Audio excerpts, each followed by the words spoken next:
O povo de Deus com a paz do Senhor. Vamos tentar cantar um hino. Vou fazer uma breve meditação da palavra de Deus. Se você não for inscrito, você se inscreve, porque isso facilita para você e para todos que querem ouvir a palavra, amém?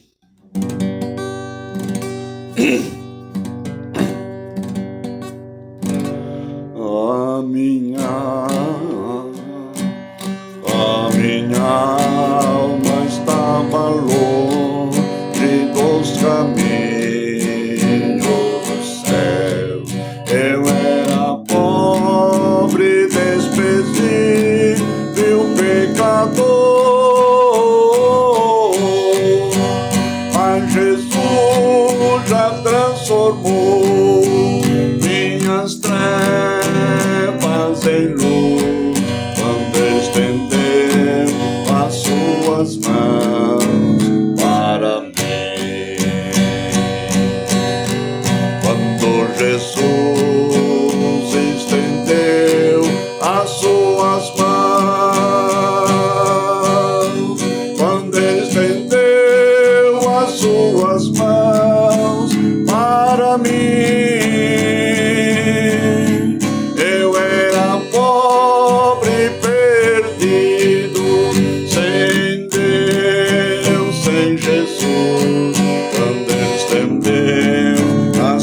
as mãos para mim.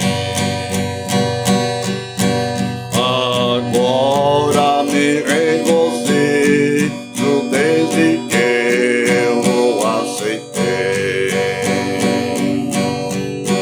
Nem nas tempestades eu posso sossegar, pois com Ele estou liberto do perigo e do mal, quando estendeu as suas mãos para mim. Quando Jesus estendeu as suas mãos, quando estendeu as suas mãos para mim,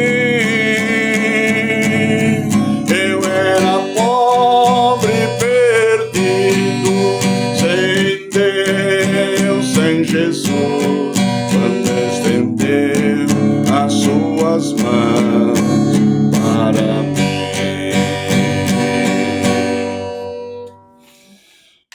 Glória a Deus. Me veio ao meu coração a passagem da Bíblia Sagrada. Há muitos dias está me ardendo e que traz algumas verdades bastante clara, específica para os dias de hoje. Vamos abrir a Bíblia em Lucas capítulo 17 e a partir do versículo 26, uma passagem bastante conhecidíssima. E como aconteceu nos dias de Noé, disse Jesus, assim acontecerá também nos dias do Filho do Homem. Comiam, bebiam, casavam e davam-se em casamento, até o dia em que Noé entrou na arca, e veio o dilúvio e os consumiu a todos. Como também, da mesma maneira, aconteceu nos dias de Ló. Comiam, bebiam, compravam, vendiam, plantavam e edificavam. Mas no dia em que Ló saiu de Sodoma, choveu do céu fogo e enxofre e os consumiu a todos. Assim será no dia em que o Filho do Homem há de se manifestar. Naquele dia, quem estiver no telhado, as suas alfaias em casa, não desça a tomá-las. Da mesma sorte, os que estiver no campo, não volte para trás. vai ser iminente, vai ser rápido, no abrir e fechar de olhos. E aí ele faz uma pequena recomendação. Lembrai-vos da mulher de Ló. É engraçado, meus queridos irmãos, que Jesus ele não está pregando para aqueles que não tinham conhecimento.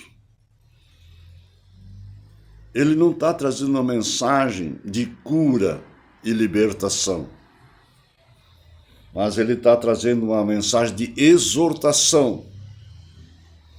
Não uma exortação de denegrir a imagem, porque muitos confundem exortação com humilhação.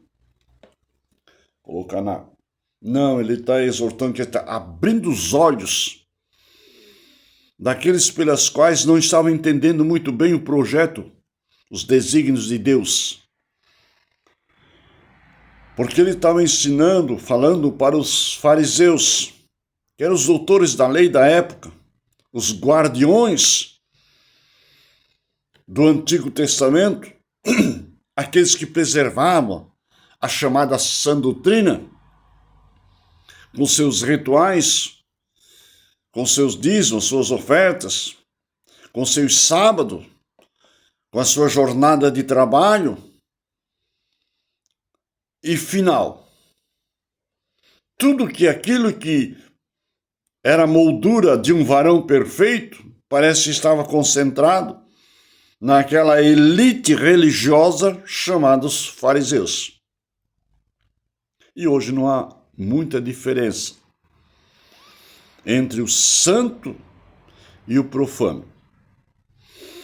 Mas agora Jesus está aqui falando alguns aspectos dessa palavra que eu quero tratar, meditar junto. Se você concordar, amém. Se você não concordar, não tem problema. Cada um tem uma visão diferente. Talvez hoje eu tenha essa visão, amanhã eu posso olhar de uma maneira diferente. Se concordar, amém. Se não concordar, amém também. O importante é que você está prestando atenção na palavra de Deus. Distribua para aqueles que você ama, se você puder. Aqui Jesus está falando para os fariseus uma verdade muito prática. Ele está dizendo, eles perguntaram quando será, como seriam os finais, os sinais da vinda do Filho do Homem, os procedimentos, a maneira de se portar. Tinha uma razoabilidade bastante meiga nesse aspecto.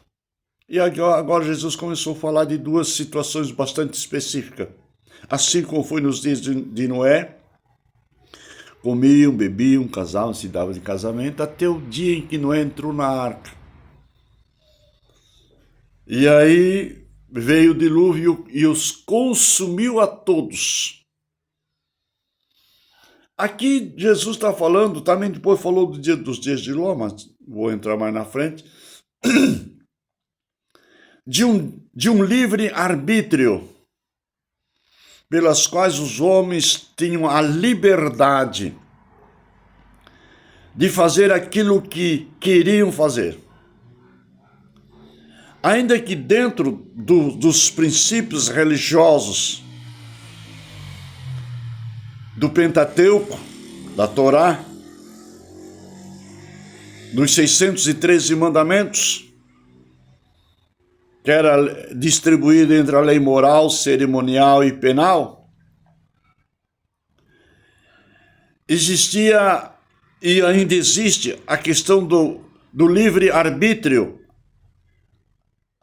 a vontade própria, a legitimidade que Deus dá ao homem de não se tornar um fantoche de Deus, mas que ele tem que ser responsabilizado pelas suas decisões. Em outras palavras, a livre escolha. Assim como Abraão disse para Ló: se os nossos pastores, pelo número de rebanho que cresce, de ovelhas e gado, não estão se entendendo por falta de território, vamos nos separar, mas não vai haver contento entre nós, porque irmãos somos. Olha o livre-arbítrio, olha a liberdade de escolha. Se você escolher as Campinas, eu fico aqui no monte. E se você escolher o monte, os Carvalhais de Manré, eu vou para as Campinas. E diz a Bíblia que Ló olhou as Campinas, era como um jardim regado. E se estendeu para as Campinas, até chegar na cidade de Sodoma e Gomorra. 5 cidades tinham próximas ali uma da outra. Porém, Abraão ficou no monte. Deixa eu dizer uma coisa para você, meu irmão. Deus vigia os nossos passos desde antes de nós nascer. Se você leu o Salmo de número 139, ali Davi traz um relatório bastante específico sobre andar na presença de Deus. E ali, lá na frente, eu acho que é o versículo 14 por ali, ele diz que todas essas coisas, todos os meus dias, todos os meus atos, todas as minhas atitudes, todos os meus pensamentos, iam sendo registrados no teu santo livro, quando nem a uma coisa dela ainda não existia, mas como ia acontecendo, estava sendo registrado. Olha a sabedoria de Deus, olha o conhecimento do salmista. Assim aconteceu com Moisés. Senhor, se tu não livrar esse povo que está abusando da liberdade, risca o meu nome do teu livro. E se nós olharmos lá para o capítulo 5, de Apocalipse, ali está que vão ser abertos livros, e um dos livros é o livro do Cordeiro, aqueles que estão escritos no livro do Cordeiro. Apocalipse fala duas referências. Então todas as nossas atitudes, todos os nossos caminhos estão diante de Deus. E agora Ló se distancia e vai para Sodoma e Gomorra. E diz a Bíblia que ele fica nos portais da cidade. Se correr, o bicho pega, e se ficar, o bicho come. Ele não tem para onde ir, mas vive naquela cidade. Não adianta nós sair daqui para a Argentina, o Paraguai, o Uruguai, ou o Chile, ou os Estados Unidos, ou qualquer nação do mundo, por mais moralista que seja. Sempre vamos encontrar o mal. Mas ele está ali nos portais da cidade. E agora Deus diz, a Bíblia Sagrada, que o pecado cheirou mal nas narinas do Todo-Poderoso. E Deus agora desce para conversar com Abraão e diz, eu vou destruir a cidade. Assim como Deus fez nos dias de Noé. Noé bem anterior a Abraão. Noé foi um dilúvio não parcial, mas geral. E agora ali estava sendo umas 5 cidades com suas respectivas maldades. Mas Deus, antes de mandar a catástrofe, Deus, antes de anunciar ou de determinar ou de começar a sua ira, ele sempre avisa, ele não pega de surpresa. Ele é longânimo, ele é tardio em irar-se. Mas a Bíblia diz em Naum que o culpado ele não tem por inocente. É a liberdade de escolha dos nossos atos. É a lei da semeadura. Tudo que o homem semear, isso também ceifará. O que semear da carne colhe a corrupção. Mas o que semear no Espírito, do Espírito herda a vida eterna. E agora Deus, pela sua misericórdia, pela intercessão de Abraão. Quando eu era novo, eu orava muito pela minha família, ainda oro, pelos meus irmãos, pelos meus filhos, por aqueles que me são queridos. E eu tinha uma preocupação muito grande com meu pai e a minha mãe. Nenhum dos dois serviu a Deus. E um dia, Deus, usando um pregador, ele disse: irmãos amados, em todas as famílias da terra, presta atenção, em todas as famílias da terra, Deus coloca um arauto. Deus salva um da família. Deus desperta alguém para ele ser o testemunha entre aquela família. Em todas as nações, nós vimos nas 7 igrejas que Deus mandou a mensagem através de João na Ásia, daquela época. Existia um anjo, existia um mensageiro. E Deus fala comigo naquela palavra: entre a tua família, Deus tem te colocado como sacerdote do lar. Assim como Deus colocou Abraão, assim como Deus colocou Ló. E agora, meus queridos irmãos, pela intercessão de Abraão, Deus manda os anjos falar com Ló. E agora, a mensagem era clara e objetiva para aquele homem pela qual estava sobre os joelhos de Abraão. Enquanto Abraão estava intercedendo diante de Deus, Deus estava enviando os seus anjos para falar com Jó.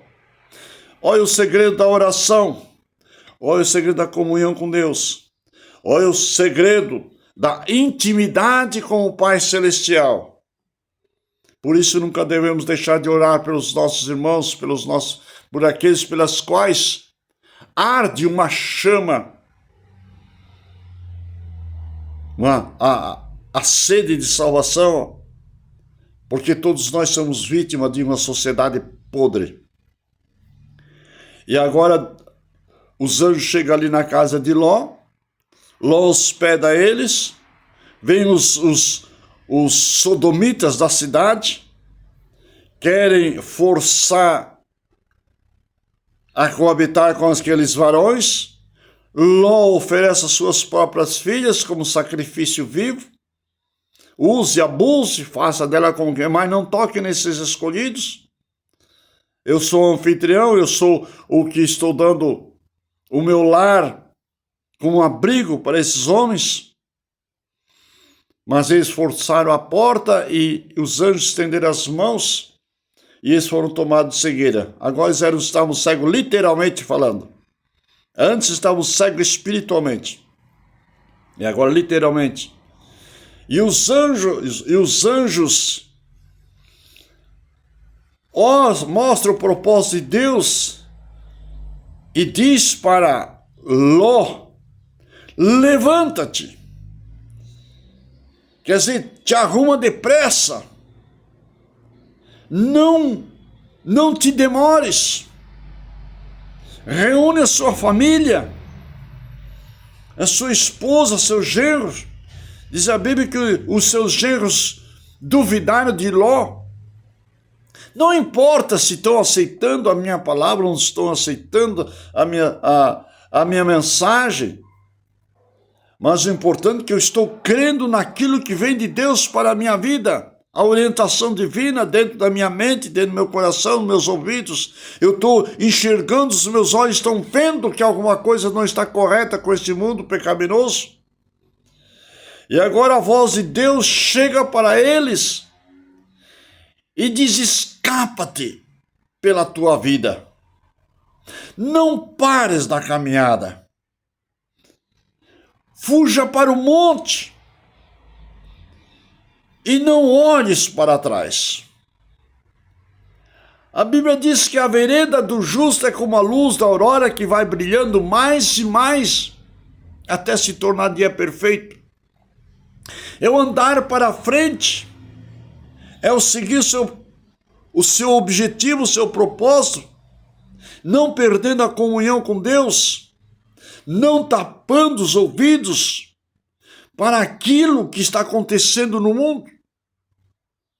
Há um aviso da volta de Jesus que seja iminente, seja num abrir e fechar de olhos. Sentimos a nossa carne que alguma coisa não está certa nos nossos ouvidos, nos nossos olhos, na nossa mente, na nossa maneira de entender. E a Bíblia diz que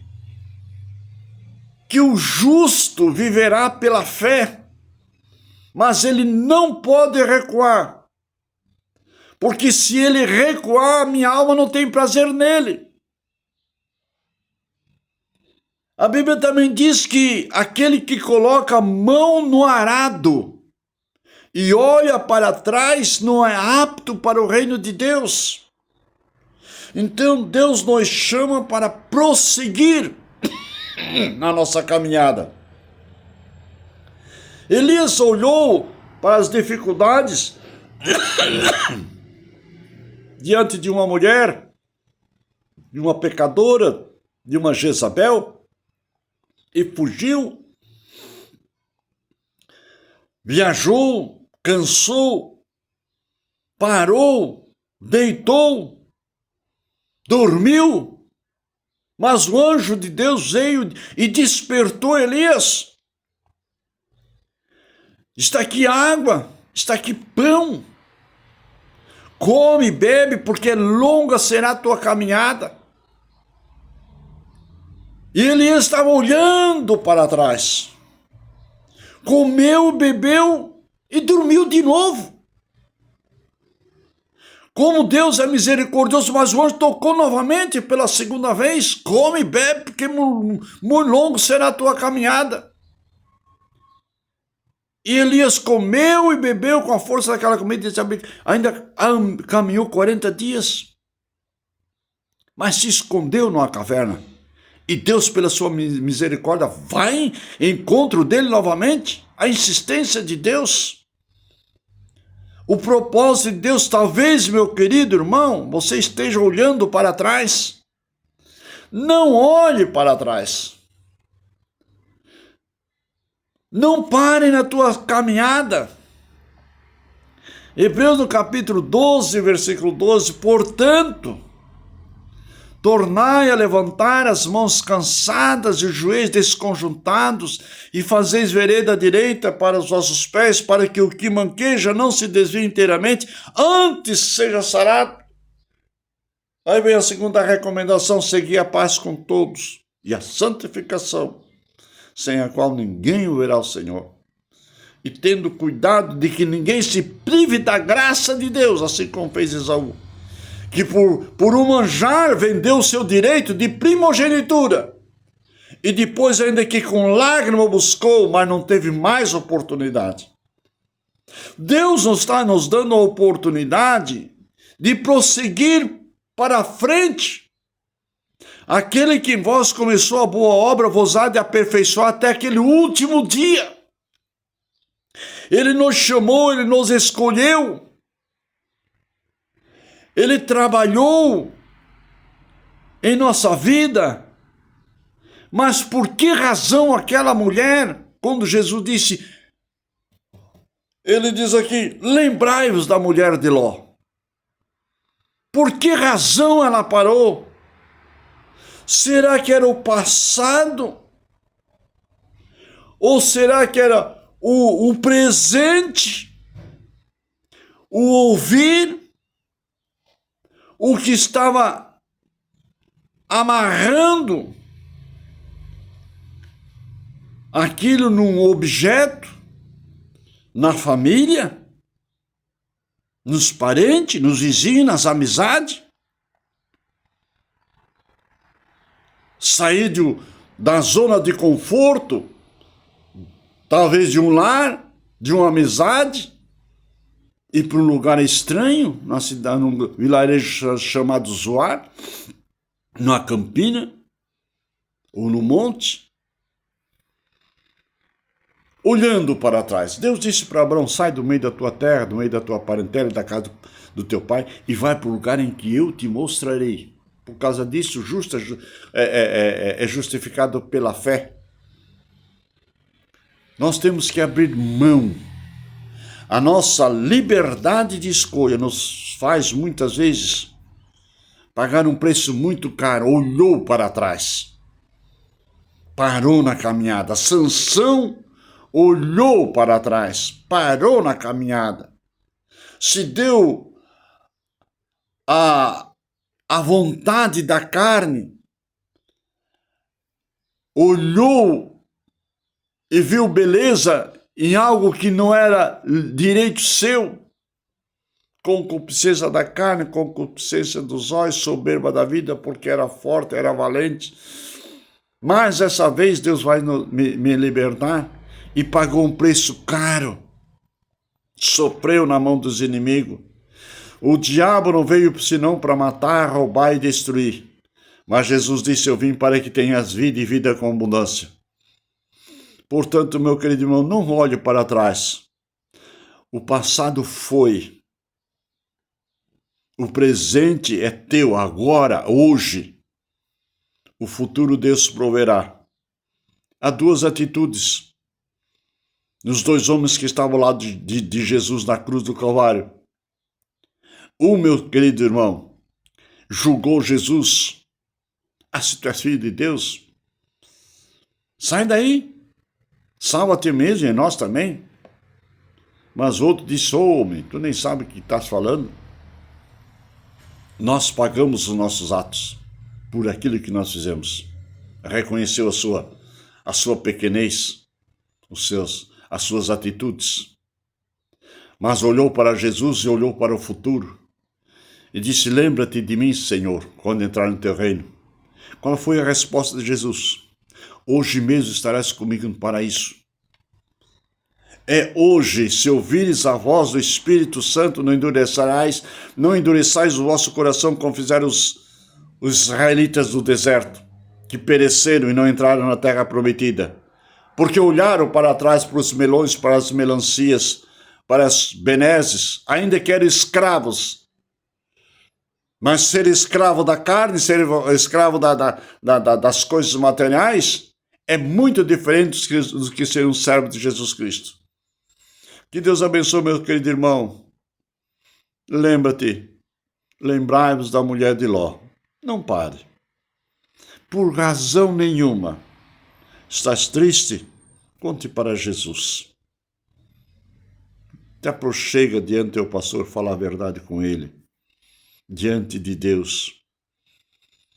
Senhor, eu estou fraco, estou necessitado, eu preciso da tua ajuda. O meu passado, se Paulo olhasse para trás, esquecendo-me das coisas que para trás ficam, eu prossigo para o alvo, para o prêmio da soberana vocação, para aquilo pela qual eu fui chamado. Se ele olhasse para trás, ele era cúmplice da morte de um servo de Deus chamado Estevão.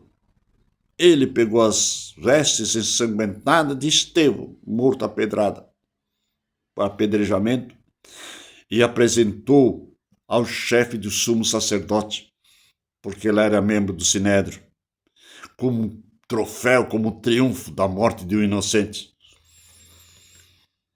Mas agora ele disse, esquecendo-me das coisas que para trás ficam, eu prossigo para o alvo. Deus me deu a mim, Deus lhe deu a ti um alvo para ser alcançado. Ao que vencer será vestido de vestes brancas, e de maneira nenhuma eu riscarei o seu nome do livro da vida. Que Deus nos abençoe e nos guarde. Que essa mensagem sirva para você e para aquele que você ama. Lembrai-vos da mulher de Ló. Que Deus abençoe em nome de Jesus. Amém.